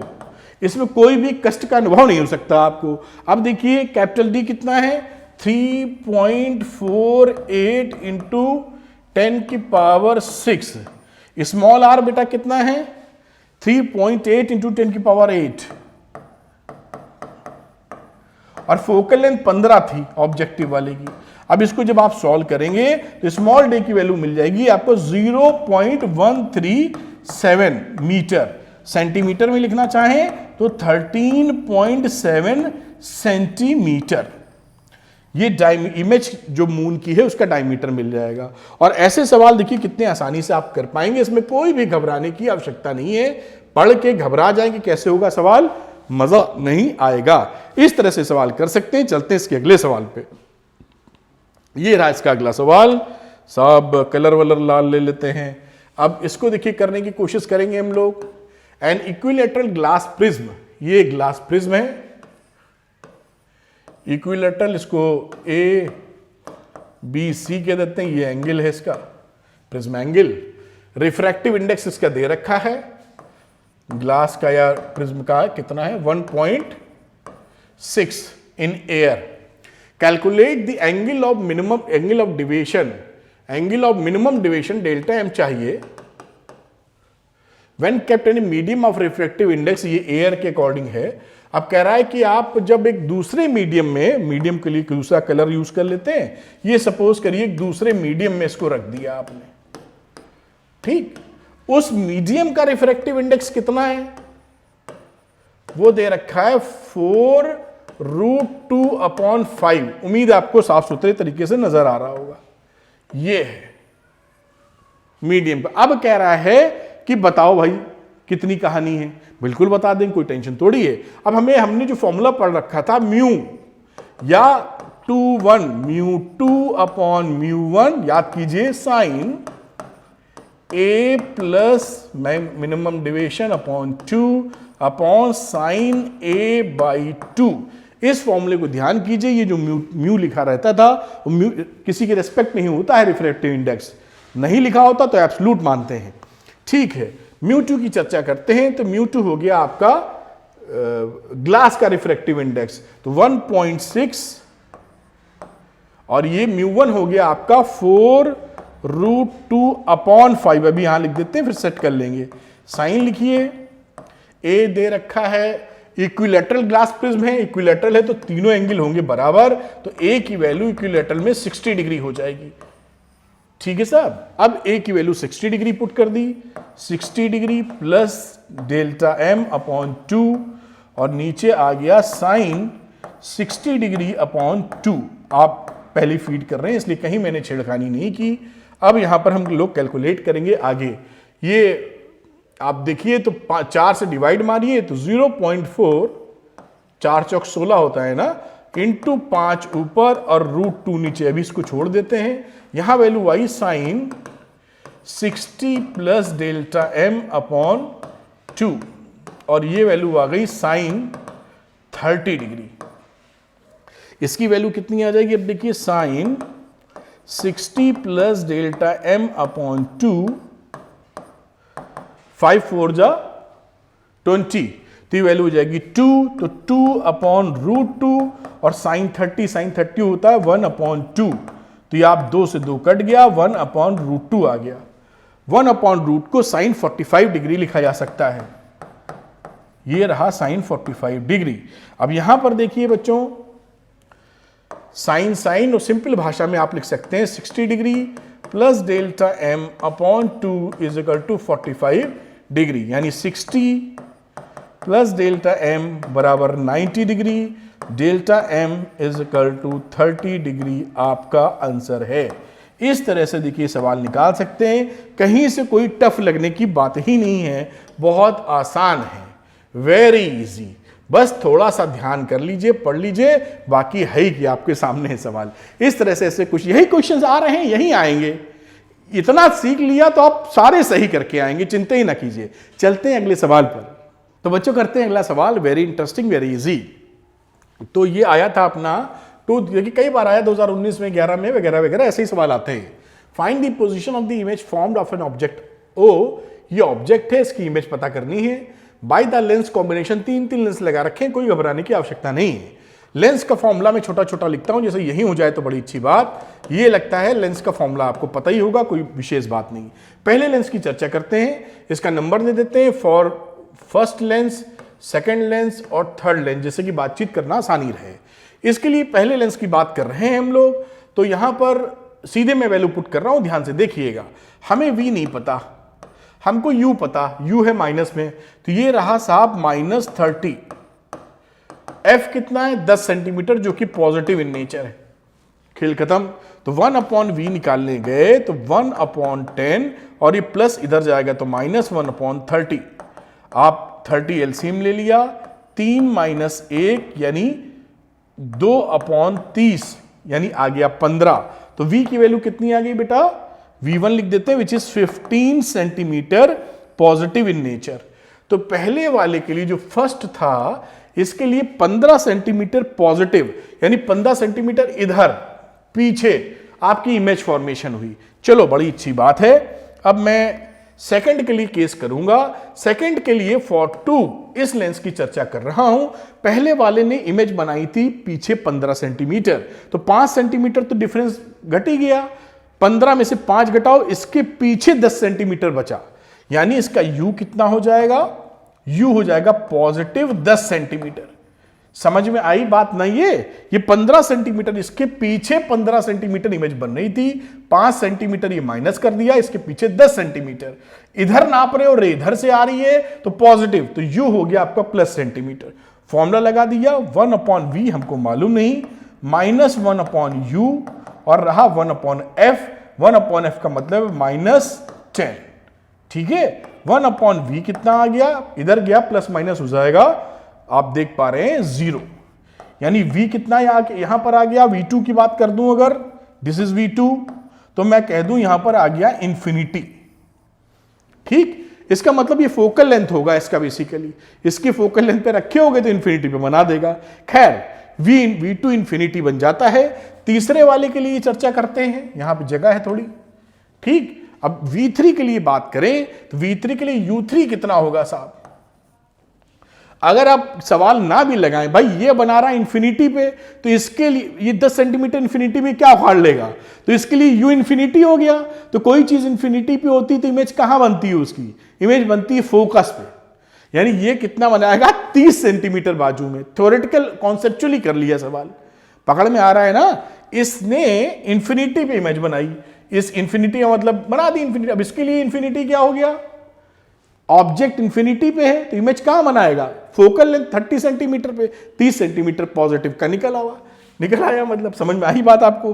खैर ये u3 की बातचीत करें तो u3 हो जाएगी साहब इंफिनिटी, प्लस माइनस जो चाहो लिख दो, चाहने का मतलब आप जान ही रहे हैं कि यहां पर जो v2 की वैल्यू है इंफिनिटी आ रही है, ऑब्जेक्ट इधर बनेगा तो उसका कहीं इमेज आगे बना देगा। सपोज करिए माइनस इंफिनिटी लिख दें, तो 1 अपॉन v3 -1 अपॉन u3, जो कि माइनस इंफिनिटी आने वाला है, खेल खत्म ही हो जाएगा इसका, और 1 upon f which is 1 upon 30 centimetre, ये हो गया 0। कॉन्सेप्चुअली भी हम लोग सवाल कर चुके थे, लेकिन आप बात समझ पा रहे होंगे। तो V3 की वैल्यू कितनी हो गई? Plus 30 centimetre. यानी जो फाइनल इमेज बनेगी, फाइनल इमेज, वो फाइनल इमेज कहां बनेगी? 30 centimetre to the right of the third lens, इससे 30 सेंटीमीटर दूर। आप देख रहे हैं यहां कहीं इमेज बनेगी 30 सेंटीमीटर दूर फ्रॉम द थर्ड लेंस। ये है थर्ड लेंस, ये फाइनल इमेज है, 30 सेंटीमीटर का आंसर आ गया। इस तरह से आप कर सकते हैं। अगर पूछे रे डायग्राम तो रे डायग्राम भी बना देते हैं हम लोग, लेकिन अभी नहीं बना रहे क्योंकि पूछा नहीं है। ये देखिए 3 लेंस लगे तो पहले लेंस, दूसरे लेंस, तीसरे लेंस, खेल खत्म। इस तरह से सवाल किया जा सकता है, बड़े आराम से। सरल सवाल है, बिल्कुल नहीं। थोड़ा पढ़िए, मजा, थोड़ी प्रैक्टिस, मजा लीजिए। और ये वीडियो अगर अच्छा लग रहा हो तो जरूर शेयर कीजिएगा, क्योंकि ये वीडियो काफी मेहनत रिसर्च से बना रहा हूं कि एक ही वीडियो में सारा काम बन जाए आपका। चलिए, और सारे क्वेश्चंस वो लिए हैं जो आपको डिफिकल्ट लगते हैं, उनमें से ऐसे क्वेश्चन नहीं चूज किए जो काम चलाऊं, जो इंपॉर्टेंट हैं, आपको हार्ड भी लगते हैं, इंपॉर्टेंट भी हैं, आने चाहिए। ठीक है साहब, आगे बात करते हैं एसिमेट्रिक। ये 2018 में आया था। Asymmetric bio convex lens of radius of curvature R, इसका रेडियस ऑफ कर्वेचर आर है, and made of glass of refractive index 1.5। जो रिफ्रैक्टिव इंडेक्स है वो लेंस का 1.5 है, ग्लास का बोल देना चाहिए मुझे। तो on a layer of liquid placed on the top of a plane mirror as shown the figure. अब यहां पर क्या है? शुरू में यहां पर देखिए लिक्विड था, इसे भरा हुआ, ये लिक्विड है, ये मिरर है नीचे वाला। ठीक, ये लिक्विड मिरर दोनों है। Plane mirror as shown in the figure, and optical needle with its tip on the principal axis. ये निडल है, axis until moved along the axis until its real inverted image coincides। इसकी real image इससे coincide कर जाती है। आप हमेशा जब ये एक्सपेरिमेंट करते हैं ध्यान देते हैं, जब ऐसा होता है तो ये जो डिस्टेंस होती है यहां से हम लोगों की, ये होती है फोकल लेंथ f। ये हो जाती है फोकल लेंथ, तभी वो कोइंसाइड करता है। क्यों करता है इसका मैंने कॉन्सेप्ट वीडियो में लंबा चौड़ा कहानी बताई है, बड़ी सरल सी रहती है। इतना पकड़ लीजिए कि अगर इसकी इमेज और इसका ऑब्जेक्ट कोइंसाइड कर रहा है तो उस समय जो भी कॉम्बिनेशन है, जैसे इस समय लेंस और लिक्विड का भी एक लेंस बन रहा है, ध्यान से देखें तो नीचे वाला पार्ट कुछ लिक्विड का लेंस है, प्लेनो ये प्लेनो कॉन्वेक्स बन रहा है, आप देख पा रहे होंगे। तो ये जो लेंस नीचे वाला बन रहा है, the distance of the needle form lens is measured to be x। अब इस समय क्या है? इस समय ये डिस्टेंस आपकी f टोटल जो कंबाइंड है उसके लिए x है। तो फोकल लेंथ कंबाइंड वाली वो कितनी है? x है। ऑन रिमूविंग द लिक्विड, अब इस लिक्विड को रिमूव कर दिया है, अब लिक्विड नहीं है। उस समय क्या हो रहा है? Layer and repeating the experiment, और अब डिस्टेंस आपकी y है। तो y किसकी हो गई? ग्लास वाले लेंस की। ग्लास वाले लेंस की, जो ग्लास का लेंस है उसको कह देते हैं, उसकी है आपकी y। Obtain the expression for the refractive index of the liquid, हमें म्यू एल की चर्चा करनी है, कितनी है in terms of x and y, ये हमको निकालना है। ये हमारे साथ सिचुएशन आप समझ पाए होंगे। दो लेंस यहां हैं, एक तो ये ग्लास का लेंस है और साहब ये लिक्विड का लेंस है, यहां पर पीछे ये मिरर लगा हुआ है। जैसा मैंने बताया दो फॉर्मूलों का हम लोग यूज करेंगे यहां पर। एक तो रहेगा 1/f is equal to mu minus 1/r1 minus 1/r2, और दूसरा क्योंकि कंबाइंड फोकल लेंथ आ रही थी तो जो f थी कंबाइंड वो हो जाएगी फोकल लेंथ ऑफ ग्लास लिख देना चाहिए और फोकल लेंथ ऑफ लिक्विड, ये दोनों की जोड़ के कंबाइंड फोकल लेंथ, इसका इस्तेमाल करने वाले हैं। अब हम लोग लगाते हैं, और ये फॉर्मूला लगा रहे हैं तब जब ये लिक्विड नहीं था, यानी विथआउट लिक्विड, जैसे आप कंफ्यूज ना हो, उस समय हमारे पास केवल ये लेंस ही तो था। तो लेंस का फोकल लेंथ कितना हो गया? 1/y, ग्लास या लेंस जो लिखा था ग्लास y, और रिफ्रैक्टिव इंडेक्स 1.5 था। अब R1 R2 में R मान लेते हैं दोनों का, तो अगर R रखोगे तो 1/r, इधर रखोगे तो 1/-r। ये आप देख रहे हैं रे आ रही है, ये लेंगे तो this is R1 positive, R2 negative. ठीक है, बात पकड़ में आई होगी आपके। इससे वैल्यू देखिए क्या बन गई 1/y, और ये आ जाएगा 0.5, और ये आ जाएगा 2/r, मल्टीप्लाई करोगे तो 1/r के बराबर आ जाएगा। थोड़ा सा ऊपर करते हैं बेटा, यहां से रिलेशनशिप मिल गई y 1/y is equal to 1/r या y is equal to r, जो भी आप बोलना चाहें। ठीक, आगे देखते हैं इसकी कहानी में। यहां पर देखिए वैल्यू फीड कर देते हैं। ये था कंबाइंड फोकल लेंथ, तो ये हो गया 1/x, ये दे रखा था यहां पर। अब बात करें ग्लास वाले के लिए, तो ग्लास वाले के लिए तो निकाला है हम लोगों ने, ये ग्लास की बात कर रहा हूं, इसके लिए ये चर्चा की है। तो फोकल लेंथ ऑफ ग्लास क्या थी? 1/y। Focal length of liquid, liquid वाले के लिए, तो लिक्विड वाले के लिए जब आप निकालोगे तो क्या लिखोगे? μ-1 μl -1 1/r, ये रहा पहला इसका r, और r इसका क्या है? आप देख रहे हो ऊपर की तरफ जा रहा है यार, तो विच इज माइनस, तो -1/r। ये देखिए, ये इसका r ऐसे नापोगे ना, रे ऐसे यार, ये उल्टा नाप रहे तो माइनस, और दूसरा वाला प्लेन में है, तो प्लेन के लिए तो r हो जाएगा इंफिनिटी, वो वैल्यू हो जाएगी 0, तो इसकी वैल्यू इंफिनिटी रख देते हैं, खेल हो जाएगा, खत्म इसका। आगे थोड़ा एक स्टेप और बढ़ाते हैं बेटा, तो यहां हो गया 1/x 1/y, और ये तो ये तो 0 हो जाएगी वैल्यू, यहां वैल्यू आ जाएगी अगर आप लगाएं तो विच इज -μl/r, जैसा हम लोग देख पा रहे हैं यहां पर। इस माइनस को मैं प्लस को हटा देता हूं, और -μl/r और ++1/r, ये लिख देना चाहिए मुझे। अब यहां पर देखिए 1/y की जो वैल्यू थी, 1/r की जो वैल्यू थी 1/y के बराबर थी, तो 1/x 1/y -μl/r। देख रहे हैं r को भी चेंज करने की कोशिश करेंगे हम लोग। r क्या यहीं पे रख दो, ये 1/r था, तो इसको मैं यहां उड़ा देता हूं, और 1 इसको भी उड़ा दो, अरे भाई उड़ो 1/r की जगह रख दिया 1/y, क्योंकि r तो हमने माना है। अब इसकी जगह भी लिख दिया 1/y। अब इन दोनों को मिलाओगे तो 2/y आ जाएगा, ये 1 है। अब देखो हो गया काम खत्म इसका, ये मिला 1/x plus 1/x is equal to 1/2y minus μl/y। इसको इधर, इसको इधर, तो μl/y 2/y माइनस 1/x। अब एलसीएम ले लीजिए, तो ये वैल्यू हो गई x इंटू y, जैसा आप देख पा रहे हैं, और यहां वैल्यू आ जाएगी 2x माइनस y। हो गया सवाल। अब यहां पर देखिए इस y से ये y कैंसिल हो गया, तो μl कितना आ गया? 2x minus y upon x, और ये आपका आंसर है। तो ऐसे सवालों के इंपॉर्टेंट है, हॉट क्वेश्चंस कहा जा सकता है, लेकिन कहीं कोई तकलीफ नहीं देता अगर लॉजिक थोड़ी पढ़ा है आपने, है सरल। तो ऐसे क्वेश्चंस आसान होते हैं, थोड़ी प्रैक्टिस कर लीजिए। एक बार आपने देख लिया मैंने कैसे समझाया, अब उसके बाद बिना देखे इस क्वेश्चन को रफ कॉपी भी निकालिए, पॉज कीजिए वीडियो, कर मारिए, आ जाएगा, खेल खत्म। घंटे 1.5 घंटे में आपका अच्छा खासा बहुत ही मजबूत रिवीजन हो जाएगा। चलिए अगले क्वेश्चन पे चलते हैं। तो बच्चों करते हैं अगला सवाल, बहुत इंपॉर्टेंट, और देख के डरना बिल्कुल नहीं, बहुत आसान है। देखो कितना आसान सवाल है, 2019 में आया, ऐसे ही सवाल पूछे जाते हैं क्या इसमें?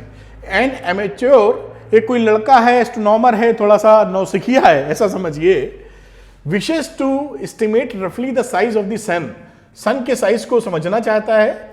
एक टेलीस्कोप लेके बैठा हुआ, consisting of an objective lens of focal length, objective की जो फोकल लेंथ है वो 200 सेंटीमीटर है, साथ में आईपीस की जो फोकल लेंथ है बेटा, ऐसे फिगर लिख लिया करिए आप, वो है 10 centimetre. By adjusting the distance of the eyepiece from the objective, he obtains an image of the sun on a screen 40 centimetre behind the eyepiece। ये कहीं eyepiece बना देता हूं मैं, eyepiece भी लिख दो चलो।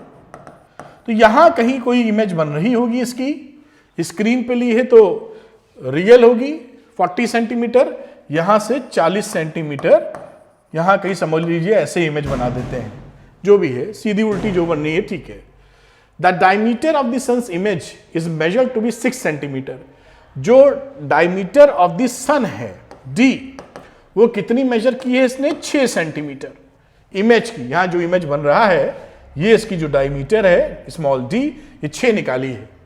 एस्टिमेट द सन साइज पता करना है given that the average earth sun distance is, earth और सन के बीच का जो डिस्टेंस है उसे मैं लिख देता हूं 1.5, ये स्मॉल r लिख दो मेरे ख्याल से, कंफ्यूजन कैपिटल R से ना रहे, 10 की पावर 11 मीटर। देखिए इस सवाल को समझने के लिए कुछ ऐसा समझना, आई पीस के अलावा यहां एक ऑब्जेक्टिव लेंस भी है तो पल्ले पड़ेगा आपको। अब समझिए, अब मैं समझाता चलूंगा, समझते चलिएगा।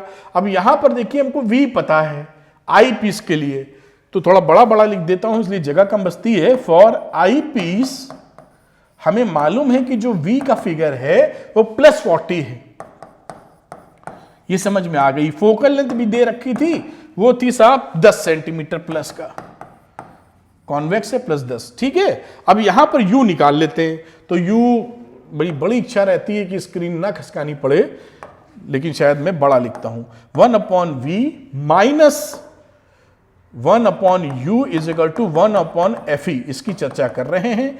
V पता है 1/40, U नहीं पता, और 1/10, इससे वैल्यू निकालें 1/U की, तो 1/40 माइनस 1/10, 40 LCM आ जाएगा, थोड़ा शॉर्ट, और 1 माइनस 4 करूं तो -3/40 आएगा, यानी U की वैल्यू करूं तो माइनस में 40/3 सेंटीमीटर आने वाली है।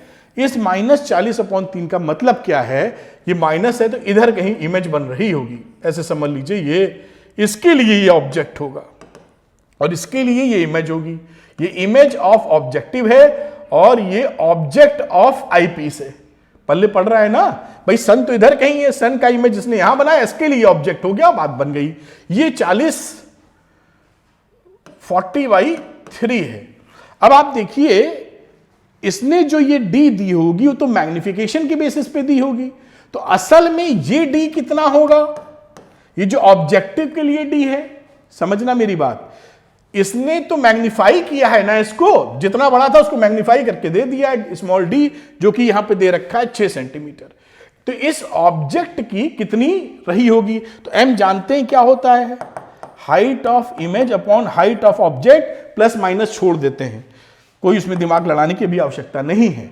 तो हाइट ऑफ ऑब्जेक्ट क्या हो गया बेटा, height of image upon m, m तो m निकाला कहीं हम लोगों ने, m तो अभी निकाला नहीं, V/U से निकलेगा m, तो m निकाल लेते हैं पहले, तब ये करते बनेगा, यहीं कहीं m लिख लेते हैं, चलो कौन सी बड़ी बात है। तो m की वैल्यू यहां लिख ले, मैग्निफिकेशन ऑफ आई पीस, तो VE/UE लिख देता हूं, taking positive all the things, minus plus नहीं ले रहा हूं कि सीधा बनना उल्टा बनना, वो उतना ही सेंस होता है। तो ये VE की बात करो तो VE कितना था, VE था ये 40, और इसकी बात करो UE की, तो UE था 40/30 प्लस माइनस छोड़े हुए हैं। तो ये देखिए ME कितना आ गया, ये 3 आ गया, मतलब 3 गुना ज्यादा ME कर रहा था, तो यहां ME की वैल्यू 3 रखनी पड़ेगी। हाइट ऑफ इमेज कितनी थी, 6 सेंटीमीटर, और ये कितना था 3, तो 2 सेंटीमीटर का हमारा ऑब्जेक्ट था, मतलब इसकी जो कहानी थी वो 2 सेंटीमीटर थी। ये किसका इमेज है, ये ऑब्जेक्टिव का इमेज है, बात पकड़ में आ रही है। अब चंदा मामा कहीं, सूरज देवता थे इसमें, सूरज जी यहां कहीं होंगे, अब इसको खिसका तो हम सकते नहीं है, लेकिन आप समझिएगा ये सूरज है, सपोज करिए ऐसे, तो सूरज का ऐसे पकड़ लो भाई, ऐसे बनना है इमेज, ये सूरज का डायमीटर है, वही वाली चक्कर। तो ये कैपिटल D, ये स्मॉल r, दोनों अल्फा एंगल ले लो, ये दोनों सिमिलर ट्रायंगल, ऐसा सवाल किया था अभी हम लोगों ने, और क्योंकि इंफिनिटी पे रहेगा तो ये डिस्टेंस कितना हो जाएगा, फोकल लेंथ ऑफ ऑब्जेक्टिव, और ये 2 सेंटीमीटर आपने निकाल के रखी है स्मॉल d, खेल खत्म हो गया। अब यही कहीं लगा लें क्या, बहुत अच्छी बात। तो ये वैल्यू हो गई D/R परपेंडिकुलर टू और RFO। निकालना क्या था, D निकालना था शायद, है ना, कि कितना D आपका आ रहा है। तो D की वैल्यू हो गई बच्चों 2/FO, FO कितना 200 सेंटीमीटर, और भूल ही गए हम तो स्मॉल r दे रखी थी ये 1.5 × 10⁻11। काट पीट लो बेटा यहां पर वैल्यू, तो काटोगे तो कितना आ जाएगा, देखिए ये 2 से काटा, ये आ गया 100, 2 खा जाएगा, 1.5 इंटू 10 की पावर 9, और ये कितनी वैल्यू थी, मीटर। ये आपका आंसर आ गया। देखिए ये कहीं भी इसमें कोई, बस थोड़ा सा लॉजिक लगाइए, एकदम मजा आने लगता है यार। तो ये बात समझ में आई कि नहीं आई, हो गया सवाल। अब ये जो हॉट टाइप का लग रहा था, ये हॉट टाइप का है ही नहीं, क्योंकि हम इसको समझते हैं इसके अंदर क्या हो रहा है, कॉन्सेप्ट क्लियर है, तो क्यों गड़बड़ होगी। इसलिए मैंने फोटो वोटो बना दी कि आप बात पकड़ पाए और काम बढ़िया बन गया। इस तरह से सवाल किया जा सकता है। चलते हैं हम लोग अगले सवाल पे। आओ बेटा, कोई सवाल नहीं छोड़ेंगे, पक्का आएंगे 100 में 100। आ जाओ, अब कलर लेते हैं रेड। रेड कलर थोड़ा अच्छा लगता है, तो ये आ जाइए। ए bio convex lens of glass of refracting index 1.5 having focal length 20 centimetre. तो इसकी फोकल लेंथ है साहब कॉन्वेक्स लेंस की कितनी है, 20 सेंटीमीटर प्लस लिख लेते हैं, और इसका रिफ्रैक्टिव इंडेक्स ग्लास का ही लिख लेते हैं। ये कितना है साहब, 1.5। आगे क्या कर रहे हैं, placed in a medium of refractive index 1.65। इस वाले को हम लोगों ने जिस मीडियम में रखा है बच्चों, वो मीडियम कौन सा है, ये मीडियम का रिफ्रैक्टिव इंडेक्स है 1.65। ठीक है साहब, फाइंड इट्स फोकल लेंथ। अब इसकी, क्योंकि इसका आजू बाजू का रिफ्रैक्टिव इंडेक्स बदल गया है, तो इसकी फोकल लेंथ बदल जाएगी। मान लेते हैं इसकी फोकल लेंथ FM हो गई है। अब यही फाइंड करनी है जहां तक। व्हाट शुड बी द, अच्छा अगला, यहां तक बात हो गई, ये क्वेश्चन खत्म हुआ। What should be the value of the refractive index of the medium in which the lens should be placed so that it acts as a plane sheet of glass. ठीक है, तो कोई बात नहीं है, इसी के बराबर रख देने का है। ठीक है, अब देखिए अब क्या करते हैं हम लोग, पहली बात जो निकालनी है, तो मैं अगर केवल बात करूं glass in air, colour change, जब हमारा ग्लास का मतलब ग्लास लेंस इन एयर जब था, ये कहने का तात्पर्य है। तो इसमें क्या लिखोगे, 1/fg μg माइनस, ये फॉर्मूला लिख दो भैया, नहीं तो तुम लोग तो सोचोगे कहां से आ गया। ये देखिए ये बना कहानी, अब यहां लिख दो 1/fg। अच्छा इसको ऐसे ही लिखे रहने दो, सीधे बाद में निपट लेंगे। ऐसे करेंगे तो पीछे वाला उड़ जाता है, इसमें ऐसे करना पड़ता है। तो ये कहानी हो गई लेंस की। अब मीडियम की बात चर्चा करोगे तो मीडियम के लिए बात करोगे तो क्या लिखते हो यहां पर, म्यू मीडियम का refractive index with respect to glass. अभी जो सिचुएशन बनी है, ग्लास का उल्टा लिख गए हैं, ग्लास का रिफ्रैक्टिव इंडेक्स विद मीडियम होना चाहिए। तो इसको ग्लास का refractive index with respect to medium -1, और ये वैल्यू तो कोई परिवर्तन R1 R2 में तो किया नहीं जा रहा है। अभी इक्वेशन 1 कह दो, इसे कोई इक्वेशन 2 कह दो, और 2 डिवाइडेड बाई 1 कर दो उठा के। अब यहां पे आ जाते हैं, क्या कर रहे हैं, 2 डिवाइडेड बाई 1। तो यहां पर लिख दोगे, 2 को इससे मारोगे तो FM तो नीचे ही रहेगा, ये आएगा FG/FM। ध्यान रखना 2 को 1 से डिवाइड मार रहे, 2 ऊपर है, तो μg/μm -1, और यहां आ गया μg-1। ये दोनों तो कैंसिल हो जाएंगे, उम्मीद है पकड़ पाए होंगे। वैल्यू रखो फटाफट, μg मालूम है 1.5, μm भी मालूम है 1.65, तो 1.65 -1 अपॉन ग्लास का था 1.5 -1। ये देखिए फिगर आ रही है, इस तरह से फिगर कैलकुलेट करो, फिगर आ जाएगी। अब यहां पे घटा जोड़ मारो, तो ऊपर घटाओगे तो कितना आ जाएगा, 0.15 माइनस का -0.15, और नीचे कितना आ जाएगा 0.5। क्या सही लिखा है भाई, 5 15 ऊपर आ गया, 1.65 भी तो होगा, और ये रहा साहब 0.5 और 1.65। अभी ठीक है, तो ये फोकल लेंथ दे रखी थी FG की 20 सेंटीमीटर, तो FM निकालो, तो ये वैल्यू हो गई FM is equal to FG थी 20 सेंटीमीटर, और नीचे वाला पोर्शन ऊपर हो जाएगा मल्टीप्लाई, और ये रही वैल्यू माइनस, तो इधर रख देते हैं 0.15। ये दोनों डेसिमल गए हट, और ये हटाया, 0 को मार दो, 5 3 जा 15, तो वैल्यू क्या आ गई -2 इंटू 165/3। तो 3 से ये क्या कट रहा है क्या, 3 5 जा 15, 3 5 जा 15 माइनस 110 सेंटीमीटर। ये पहले वाले का बच्चों आंसर आ गया 110 सेंटीमीटर। ऐसे सवाल आते हैं, नीट वीट में भी आते हैं, बोर्ड्स में भी आते हैं, बिल्कुल आसान, कोई दिक्कत समस्या है ही नहीं मेरे बच्चों।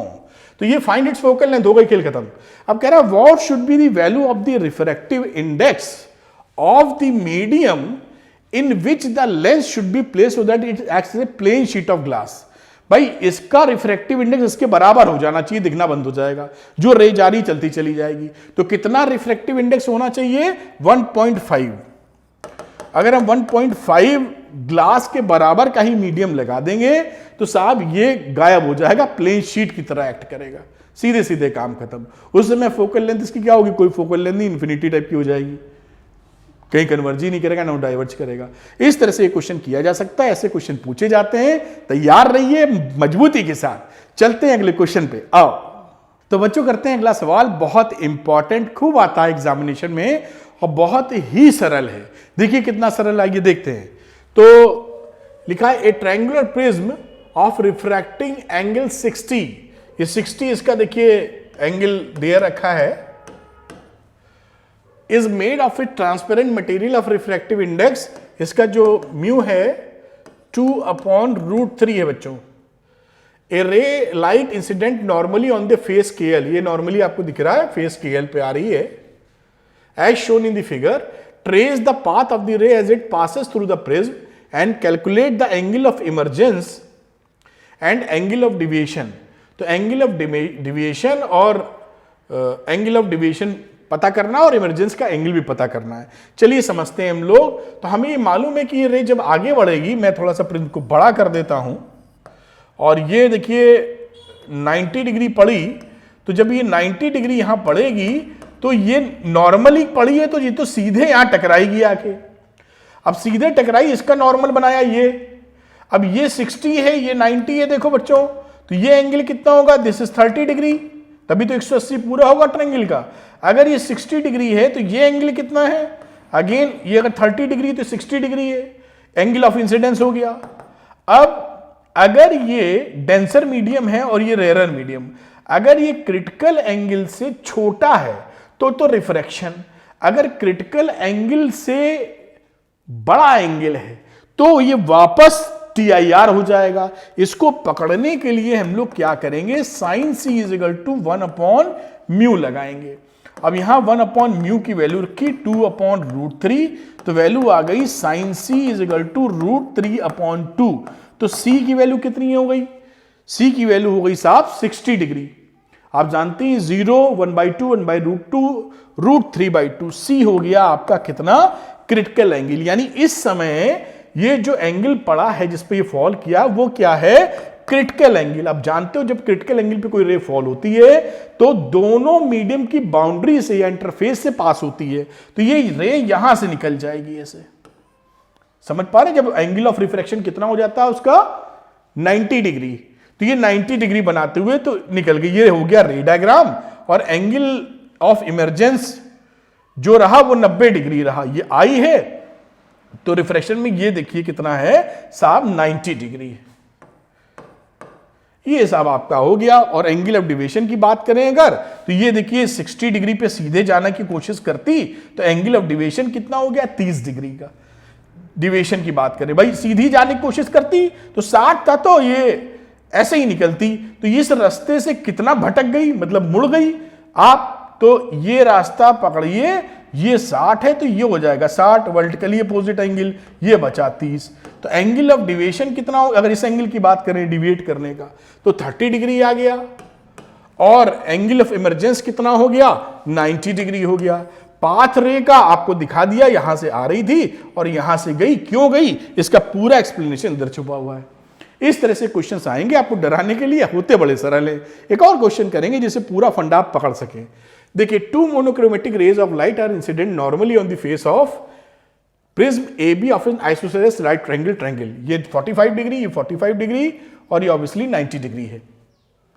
The refractive indices of the glass prism for the 2 rays, ये रेज अलग अलग हैं, 1 और 2, इनके लिए जो म्यू है वो अलग है, म्यू1 जो है वो है 1.35 और जो साहब म्यू2 है वो है 1.45।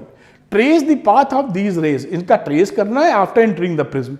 ठीक है साहब, अब यहां पर हम लोग चर्चा करते हैं, साइन सी निकालते हैं पहले। ऐसे क्वेश्चंस में जरूर आप साइन सी पहले निकाल लिया करें।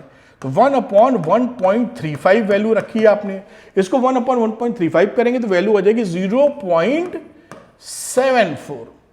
अब आप ध्यान ये रखिएगा कि जो साइन 45 डिग्री होता है ग्लास के लिए, वो वैल्यू होती है हमारी, ग्लास के लिए बात करूं तो ये देखिए साइन 45 डिग्री की जो वैल्यू होती है वो वैल्यू आपकी आएगी 0.707।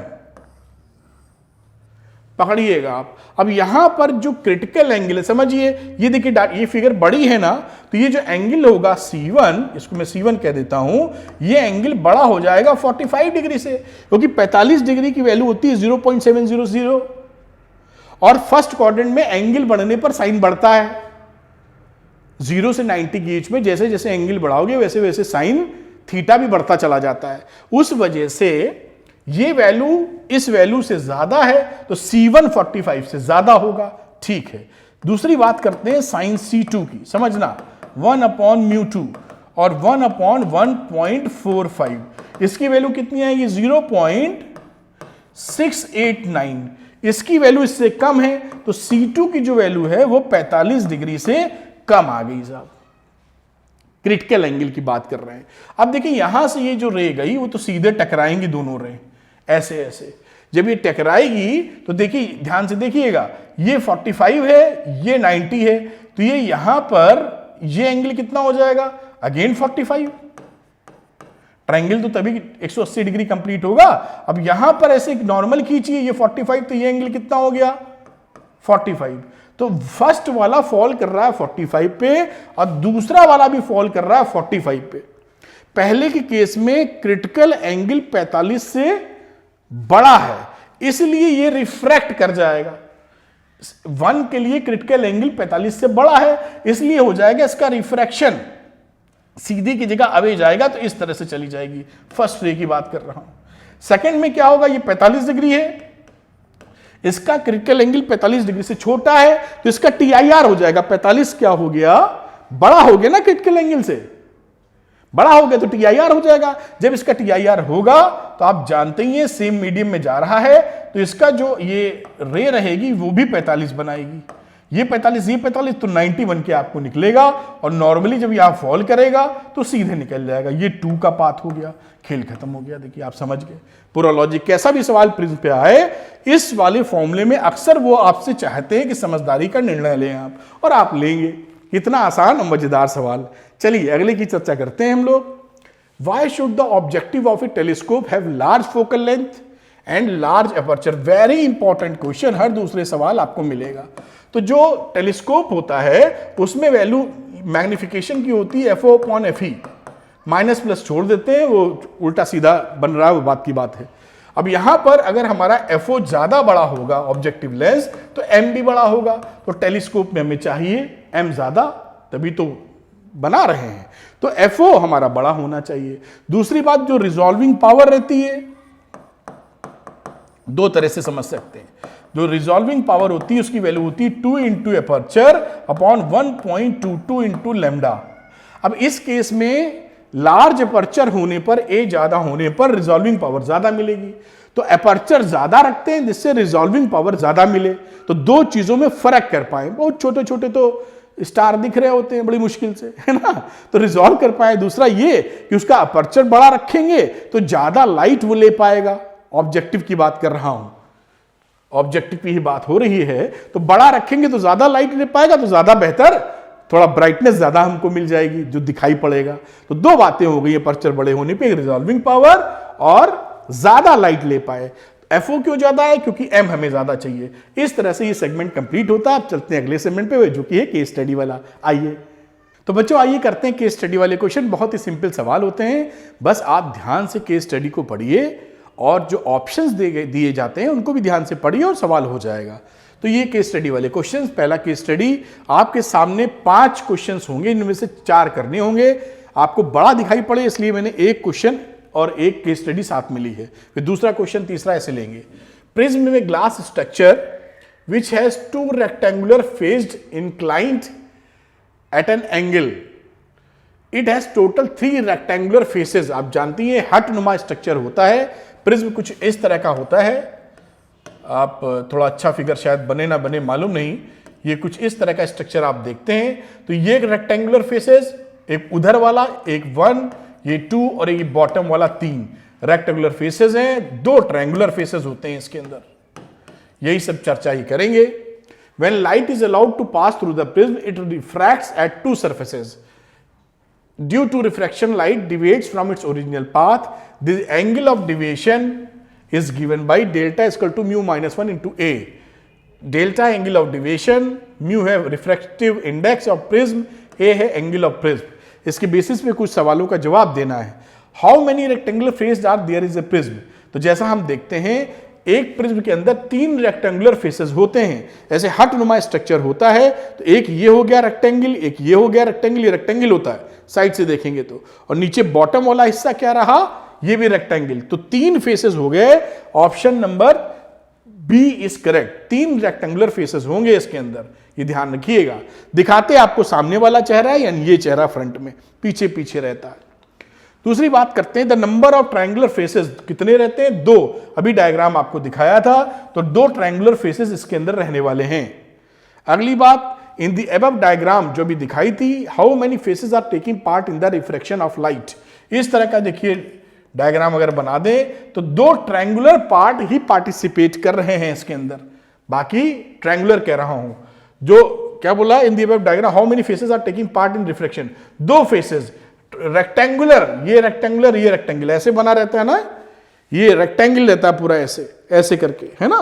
तो ये रेक्टेंगुलर 2 फेस, इधर वाला और इधर वाला फेस मिलके पार्टिसिपेट कर रहे हैं, तो 2 पार्ट पार्टिसिपेशन कर रहे हैं। What will be the refractive index of prism in terms of a and delta. तो साहब ये देखिए वैल्यू लिखी थी, delta is equal to mu minus 1 into a. पूछ रहा है म्यू बता दो, तो म्यू बता देंगे, उसमें क्या, delta is equal to mu a minus a. तो म्यू ए कितना हो गया, डेल्टा प्लस ए, तो म्यू कितना हो गया, डेल्टा अपॉन ए प्लस 1। तो ये वैल्यू आ रही है, और ये ऑप्शन है option number C. Option number C is correct. इस तरह से आप निकाल सकते हैं, बहुत ही आसान। आगे चर्चा करते हैं नंबर 5वां सवाल, the deviation made by prism of angle 5 degree, deviation की value delta with refractive index 1.611 degree. अच्छा, ये एंगल ए दे रखा है बेटा, डिवीजन डेल्टा पूछा है हमसे, तो डेल्टा की वैल्यू हो जाएगी म्यू माइनस 1 इंटू ए। म्यू दे रखा था 1.611 माइनस 1, और ए हो गया साहब 5 डिग्री, तो ये वैल्यू हो जाएगी 0.611 इंटू 5, और इसकी वैल्यू आ जाएगी 3.055। तो ये वैल्यू रही आपकी डी वाला ऑप्शन, डी इज करेक्ट। तो option number D is correct. इस तरीके से आप सवाल कर सकते हैं, बिल्कुल आसानी से सवाल हो जाएगा। ये रहा केस स्टडी का सेगमेंट, बहुत ही आसान, ठंडे दिमाग से कीजिए, पढ़ के कीजिए, सारे सवाल सही होने वाले हैं। चलते हैं इसके लास्ट सेगमेंट पे, जो कि है असर्शन रीजनिंग का। आइए तो बच्चों आते हैं असर्शन रीजनिंग वाले क्वेश्चन पे। ये भी क्वेश्चंस काफी ध्यान से करने वाले होते हैं कि क्या ये इसकी मीनिंग है, तो थोड़ा ध्यान से पढ़िए, समझदारी दिखाइए, सवाल सब सही होंगे। असर्शन रीजनिंग का पहला क्वेश्चन, असर्शन दिया है प्लेन मिरर में फॉर्म रियल इमेज। दूसरा है साहब plane mirror forms virtual image if object is real. तो ये इसको ध्यान से पढ़िए, लिखा प्लेन मिरर में फॉर्म रियल इमेज, ये ट्रू है क्या, तो ये साहब ट्रू है। क्यों, क्योंकि प्लेन मिरर वैसे रियल ऑब्जेक्ट अगर होता है तो वर्चुअल इमेज बनाता है, ऑब्जेक्ट को अगर वर्चुअल कर दोगे तो रियल इमेज बना देगा, तो सी इज ट्रू। अच्छा, plane mirror forms virtual image if object is real, ये भी ट्रू है, बोथ आर ट्रू, लेकिन सही एक्सप्लेनेशन इस तरह का नहीं है। तो if both assertion and reason are true but reason is not the correct explanation, B option is correct. Both are correct, लेकिन ये इसका करेक्ट एक्सप्लेनेशन नहीं है, करेक्ट एक्सप्लेनेशन के लिए आपको देखना पड़ेगा कैसे फॉर्मेशन हो रहा है। ये तो बता रहा है ये बनता है, ये कहता है ये बना रहा है तो ये बना रहा है, मतलब इसमें कह रहा है कि ट्रू है और प्लेन मिरर फॉर्म्स वर्चुअल है, ऑब्जेक्ट इज रियल, ठीक है, इसका एक्सप्लेनेशन थोड़ी है ये। तो ये इसका ऑप्शन नंबर बी है, both are correct but reason is not the correct explanation of assertion. अगला सवाल देखते हैं, the size of the mirror does not affect the nature of the image. बिल्कुल सही बात है भाई, छोटा आप मिरर लिए या बड़ा मिरर लिए, इससे साइज पे कोई फर्क नहीं पड़ेगा इमेज की। Small mirrors always forms a virtual image, ये तो गलत बात है, फॉल्स। ये कौन सी बात हुई? तो assertion is true but reason is false. Option number C is correct. पहला वाला ट्रू और दूसरा वाला फॉल्स है, जो आप समझ पा रहे हैं। This is false, this is true, correct incorrect जो भी फॉर्म आप कहना चाहें। नंबर 3 की बात करते हैं हम लोग। A convex mirror is preferred over a plane mirror in vehicles to observe traffic coming from behind. ये ट्रू है, आप क्लास 10 से ही पढ़ते आ रहे हैं कि कॉन्वेक्स मिरर को हम लोग यूज करते हैं प्लेन मिरर की जगह, क्योंकि उसका जो ब्रॉडर व्यू होता है ना, ज्यादा एरिया पीछे का दिखा देता है, इरेक्ट इमेज भी बनाता है। तो इरेक्ट इमेज भी बनाता है एक फायदा, और दूसरा हमें ब्रॉडर ज्यादा देखना पड़ता है पीछे कौन कौन आ रहा, साइकिल आ रहा है कि कोई बहुत सारे लोग आ जा रहे हो तो ट्रक आ रहा है। तो reason images formed by convex mirrors are erect and diminished in size, ये भी सही बात लिखी हुई है। तो ये ऑप्शन दोनों ही करेक्ट हैं और एक्सप्लेनेशन भी सही है इसका, तो इसका आंसर हो जाएगा a. This is the correct explanation of the assertion. तो इस तरह से समझते चलिए। चौथा पॉइंट देखते हैं, different colour travel with different speed in vacuum. ये different colours travel different speed in vacuum, इसकी स्पीड ये नॉर्मल ये लिख के गड़बड़ कर दी है। देखिए वैक्यूम में सेम स्पीड होती है, जो कलर्स होते हैं म्यू इज, अगर मैं बात करूं 1/λ की बात करूं तो ये तो एक अलग बात हो गई, लेकिन वैक्यूम की बात करूं तो वैक्यूम में जो लिखा हुआ है सारी जो स्पीड्स होती हैं वो सेम होती हैं सारे कलर्स के लिए। मीडियम अगर हो जाए तो उस मीडियम में सबकी अलग हो जाएंगी, speed will be different, different speed लिखनी चाहिए। तो वैक्यूम दिस इज फॉल्स हो गया, गलत हो गया, ये वैक्यूम में सेम होती है। Wavelength of the light depends on refractive index of medium. Wavelength of light depends on refractive index of the medium. Mu depend करता है, ये वेवलेंथ थोड़ी डिपेंड करती है, गलत लिखा है। वेवलेंथ ऑफ लाइट नहीं, रिफ्रैक्टिव इंडेक्स ये मटेरियल की प्रॉपर्टी होती है, ऐसा थोड़ी कि लैम्डा बदल जाएगा। तो म्यू हमारा डिपेंड करता है डिफरेंट लैम्डा के लिए, तो ये भी गलत है, बोथ आर फॉल्स। तो option number D is correct. ये ध्यान दीजिएगा यहां पर, क्योंकि म्यू इज प्रोपोर्शनल टू 1/λ होता है। लैम्डा नहीं डिपेंड करता म्यू पर, म्यू डिपेंड करता है लैम्डा के ऊपर। उल्टा मत समझ लेना है ना। Wavelength of light depends of refractive index of medium. आखिरी इसका असर्शन रीजनिंग देखते हैं बेटा। इसमें बोला है critical angle of light passing from glass to air is minimum for violet colour. देखिए जो म्यू होता है रिफ्रैक्टिव इंडेक्स 1/λ के प्रोपोर्शनल, और साथ में 1/sin के बराबर होता है। sin का मतलब थीटा, या लिख सकते हैं 1/क्रिटिकल एंगल, थीटा सी लिख दो। ऐसी सिचुएशन होती है। तो critical angle for light passing from glass to air is minimum for violet colour. तो वायलेट कलर लैम्डा है सबसे छोटा, तो क्रिटिकल एंगल भी होगा छोटा मिनिमम। तो पहला वाला तो साहब है ट्रू, आप समझे ना, लैम्डा छोटा तो थीटा सी छोटा। देखिए combination. The wavelength of blue light is greater than the light of other colours. ये रॉन्ग है, सबसे ज्यादा जो वेवलेंथ होती है रेड कलर की होती है। तो रेड कलर की वेवलेंथ सबसे ज्यादा होती है, दिस इज फॉल्स। तो first one is true and second one is false. assertion is true but reason is false. Option number C is correct. इस तरह से देखिए आप कर सकते हैं कि पूरा आपने